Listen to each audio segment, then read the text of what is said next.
Originally, I challenged myself to play 100 games of Irelia to force myself to learn a difficult champion that I didn't think I would ever be able to play decently, let alone well.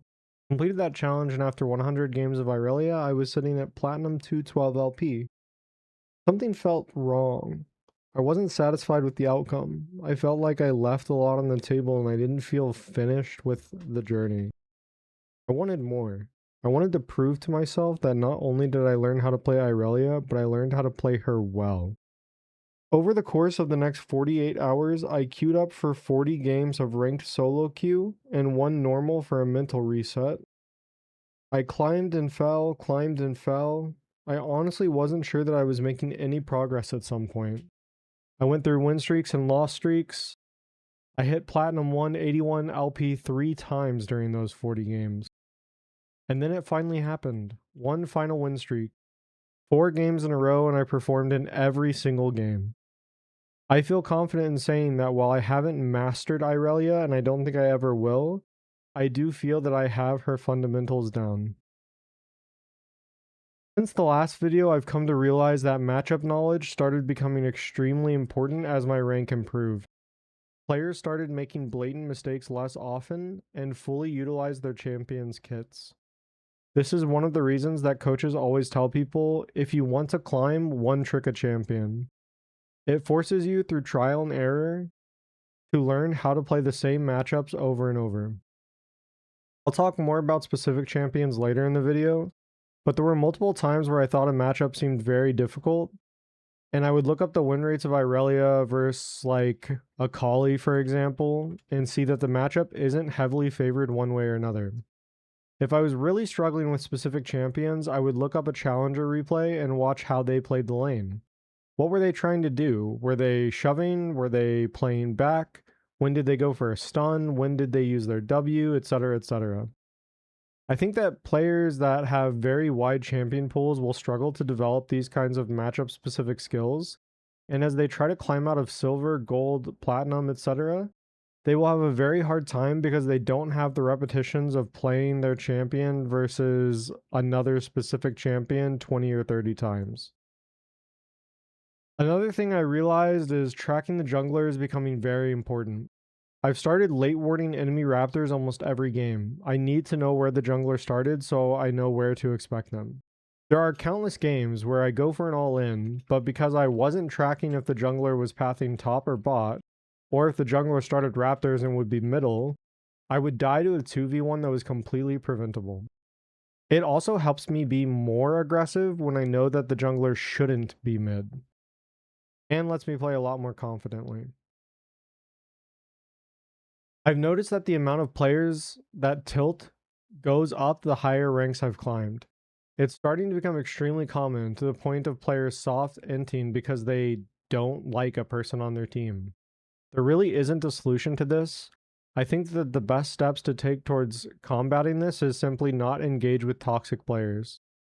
If someone is typing or spam pinging, it is 100% better to just mute them or deafen yourself.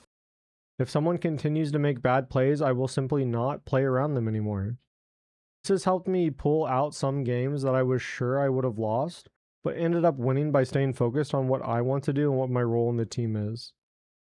Talking about specific champion matchups, Vex is now my permanent ban. I don't see this changing in the foreseeable future.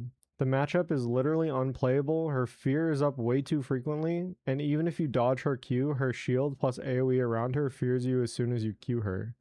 I would honestly rather AFK than play against a Vex. Akali has become a 50-50 coin toss for me. I think I'm starting to get a grip on the matchup, but I have had some absolutely atrocious games versus Akali. I think that playing around proccing PTA and then backing off early instead of extended trades is key, and not forcing a hard engage until I've baited her shroud out. It's a super long cooldown early, so once she's used that, she's basically free. Watch her energy and abuse her if she goes low. Malzahar is extremely annoying, but I think I need to take advantage of his weak pre-6 and really aim for 2+ kills before 6 to snowball. More precise mouse movement is needed for this matchup. You can kill all his voidlings with an unstacked Q, but a single misclick and he can punish you super hard. I think going for frequent, low stack Q trades to proc PTA is essential in this matchup pre-6. And if you're not ahead by the time that he gets ult, then the matchup becomes a lot more difficult. Yasuo continues to destroy me most matches unless he plays very poorly early. Most Yasuo players take bone plating, and the shield passive lets him trade with you very effectively. His win wall is also complete horseshit. I hate this champion so fucking much. I swapped to playing an AD build instead of AP build when I get filled support. I just build Blade of the Rune King into Kraken and start all inning at level 2 and 3. It's hard to stack up her Q after the support quest is finished, so just look to peel or look for a great value ultimate or a stun in team fights. I like her a lot into squishy enchanter supports and mage supports. Quick side note though about support, I was banned for 1 day for locking in Irelia support. I was reported in the champ select lobby, the game terminated, and I was given a 15-minute Q lockout. After the 15 minutes passed, I was filled support again, and the same thing happened. The game was terminated before it started, and I received a notification that I had been suspended for 1 day. I created a ticket and Riot did lift the suspension, but only because I had typed in champ select lobby saying, quote, I main Irelia and play her support.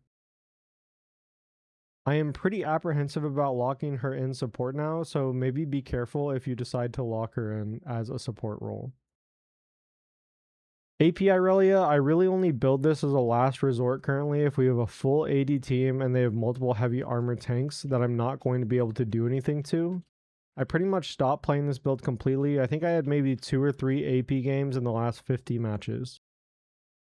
I had a lot of fun doing this challenge, and I feel like I've really improved a lot as a player. I am confident that if I kept playing and learning matchups that I could climb to Diamond at least. I will, however, be taking a break from League and playing much more casually. Ranked 5s were added back this patch, so on the weekend I'll be playing mid lane with my friends. I just started a blind playthrough of Final Fantasy XIII on Twitch last week, and I'm having a really great time with it so far. I only just finished the tutorial, but my immediate goal will be to finish Final Fantasy XIII on stream, and if I enjoyed the game, I'll do a blind / first time playthrough of 13.2 and Lightning Returns as well. I will continue making videos on this channel. Some of them will be League related, some of them will be JRPG related, and some will be PS2 or retro game related. Also be creating some videos that delve into topics that are very personal to me. I have a huge series I'm planning to do related to PS2 games, but I'm trying to hold off until my VTube model is finished. I appreciate you watching and listening to me yap. I'll link my Discord and Twitch channels down in the description of this video. I'd love to hear more about your League journey, your favorite retro game, or just how your day was. Thank you again, and remember, if I learned Irelia, you can learn anything you set your mind to.